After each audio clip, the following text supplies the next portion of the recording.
não tem testa de touro que fura pneu de bicicleta aqui no Lapão, porque todos estão ao nosso lado. Ontem nós iniciamos a campanha política, visitando a comunidade vilajeira de Eurípides. E aí um cidadão chamado Dedé Cabeça Branca, eu votava ali então, mas já só tem mentira, e eu vou com você, Ricardo.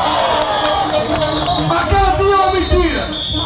A mentira que Ricardo era candidato, que Ricardo registrava. Agora, uma nova mentira. Nós estamos na frente da pesquisa. A pesquisa hoje é 30% frente, Ricardo. Mas isso aqui é demonstração da vontade do povo. Eu sei que o povo de Lapão, os amigos, ficamos alguns dias apreensivos, alguns dias preocupados, porque falaram vai ser candidato único. E o povo de Lapão tinha medo de colocar na prefeitura, que não tem condição de administrar nada em Ibaté.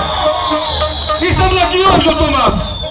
O compromisso é muito grande, porque o trabalho do nosso prefeito Hermenildo Carvalho é um trabalho reconhecido, é um trabalho que tem que continuar. E vai continuar, é com o Ricardo, nosso, os todos os vereadores aqui presentes. Eu quero aqui também agradecer a presença de duas pessoas ilustres. A assessora do deputado Zé Neto, do PT, que está nos apoiando. Muito obrigado, minha amiga Luciana.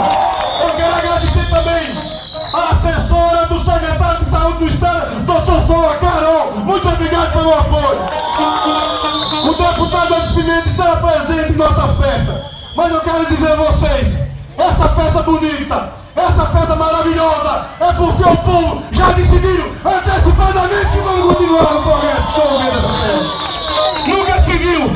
Eu acompanhava com o deputado Anderson Pimenta, e ele me falava o seguinte: Ricardo, uma festa como essa não acontece nem em grande cidade da Bahia, porque Lapão, o povo na rua, dizendo: Ricardo, estou com você, com o Márcio e com os vereadores. Muito obrigado.